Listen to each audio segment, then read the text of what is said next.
વ્યાજખોરોની હવે ખેર નથી। એક અઠવાડિયું મુહિમ ચાલશે। હર્ષ સંઘવીએ વાત કરી છે। ગુજરાત પોલીસ આવતીકાલથી પ્રજા વચ્ચે જશે। લોક દરબારમાં જાહેરમાં ફરિયાદ લેશે। પોલીસ ગુજરાતની જે છે તે આ કાર્ય કરશે। ગુજરાત પોલીસની બેઠકમાં સૂચન કર્યું હોવાની વાત હર્ષ સંઘવીએ કરી છે।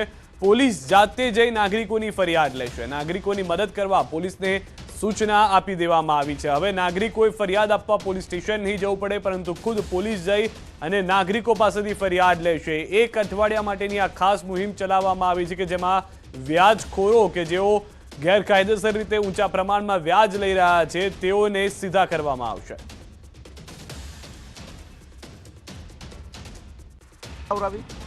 હવેનો અઠવાડિયું અમારા સિનિયર પોલીસ ઓફિસર્સ એ લોકો વચ્ચે જશે। લોક દરબારમાં જાહેરમાં ફરિયાદ લઈને આવા વ્યાજખોરો સામેની આ લડાઈને હજી વધુ મજબૂત કરશો। હું ગુજરાતના સૌ નાગરિકોને વિનંતી કરું છું, વ્યવહારિક વ્યાજની હું વાત નથી કરતો, પરંતુ કોઈ બી વ્યાજખોરો જો તમને હેરાનગતિ કરતા હોય, જો તમને કોઈ બી ત્રાસ આપતું હોય, તો કોઈ પ્રકારની દર તમે રાખતા નહીં। આ તમામ લોકોને પહોંચી વળવા માટે અને તમારા જેવા સૌ નાગરિકોને આ ત્રાસમાંથી મુક્ત કરાવવા માટે ગુજરાત પોલીસે આદરણીય મુખ્યમંત્રી શ્રી ભૂપેન્દ્રભાઈ પટેલના માર્ગદર્શનમાં પહેલા 100 દિવસનું જે કામગીરી છે એમાં સૌથી મહત્વની કામગીરીને આ એક મિશન સ્વરૂપે આગળ વધાર્યું છે। સાથે સાથે વ્યાજખોરોના દૂષણને દૂર કરવા ગુજરાત પોલીસની સ્પેશિયલ ડ્રાઈવ। દ્વારકામાં વ્યાજખોરો સામે ખંભાળિયા પોલીસે તવાઈ બોલાવી છે। 7.5 લાખ વ્યાજે આપી પઠાણી વ્યાજ સહિત રૂપિયા 12.5 લાખ વસૂલનાર આરોપી હમીર જોદ્ધા ચાવડા અને અર્જુન હમીર ચાવડાને પોલીસે ઝડપી પાડ્યા છે। સાથે જ અન્ય એક કેસમાં એક વ્યાજખોર મહિલાએ ગરીબ વ્યક્તિને 1,76,000 રૂપિયા આપ્યા હતા। ત્યારબાદ 1,20,000 જેટલી રકમ વસૂલી ધમકી આપી તેમનું મકાન પણ પોતાના નામે કરાવી લીધું। ગરીબ પરિવાર રોડ પર ભટકવા મજબૂર બન્યો, ત્યારે સમગ્ર મામલો સામે આવતા પોલીસે વ્યાજખોરો સામે કાર્યવાહી હાથ ધરી છે।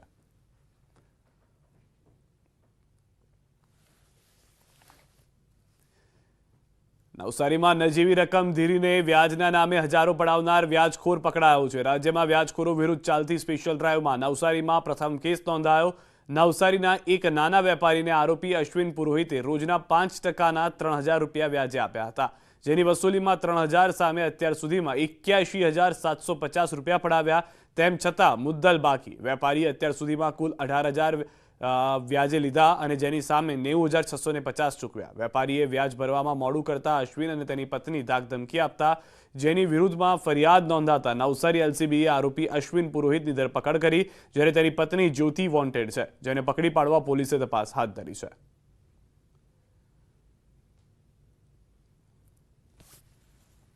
વ્યાજખોરોને ડામવા અમદાવાદ શહેર પોલીસનો નવતર પ્રયોગ। જરૂરિયાતમંદ લોકોને નાણાં ધીરીને ગેરકાયદેસર રીતે અનેક ગણું ઊંચું વ્યાજ વસૂલતા વ્યાજખોરો વિરુદ્ધ સ્પેશિયલ ડ્રાઈવનું આયોજન કર્યું। 5 તારીખથી લઈ 31મી જાન્યુઆરી સુધી યોજાયેલા ડ્રાઈવ અંતર્ગત વેજલપુર પોલીસ સ્ટેશન ખાતે લોક દરબારનું આયોજન કરવામાં આવ્યું હતું, જેમાં લગભગ 10 જેટલા અરજદારોએ કે જેમણે અગાઉ વ્યાજખોરો વિરુદ્ધ અરજી આપેલી હતી તેઓની રજૂઆતને પોલીસે સાંભળી અને આ સિવાય પણ અન્ય કોઈ પણ વ્યક્તિને જો વ્યાજખોરો હેરાન કરતા હોય તો તે પણ પોલીસનો સંપર્ક કરી શકે છે। મોરબી જિલ્લાના ઝોન 7ના ઇન્ચાર્જ શ્રી બીયુ જાડેજા સાહેબ ડીસીપી ઝોન 7નાઓની સૂચના મુજબ અને એમના અધ્યક્ષપણા હેઠળ જ આજે લોક દરબાર યોજ્યો હતો। ખરેખર એમને કોઈપણ જાતનો ત્રાસ હશે કે કોઈપણ જાતની ગેરકાયદેસરની પ્રવૃત્તિ ચાલતી હશે કે અમાનવીય વ્યવહાર થતો હશે અને વ્યાજખોરોનો ખરેખર ત્રાસ હશે તો એમાં ગુનો દાખલ કરવાની પણ જે તે પીએસઆઈને અને પીઆઈને સૂચના આપી દેવામાં આવી છે। મોરબી જિલ્લાના હળવદમાં પોલીસે 9 વ્યાજખોરો સામે ગુનો દાખલ કરીને ફરિયાદ નોંધી છે। નવા એક ખેડૂતે વ્યાજખોરના ત્રાસથી આપઘાત કર્યો હતો, જે મામલે પોલીસ દ્વારા ફરિયાદ નોંધવામાં આનાકાની કરવામાં આવતી હતી, જેના પગલે ન્યાય માટે ખેડૂત પરિવારના 8 સભ્યોએ રાજ્યપાલને પત્ર લખી ઈચ્છા મૃત્યુની માંગણી કરી, જેથી પોલીસના પગ તળે રેલો આવતા આખરે 9 વ્યાજખોરો સામે ગુનો દાખલ કરી કાયદેસરની કાર્યવાહી હાથ ધરી છે।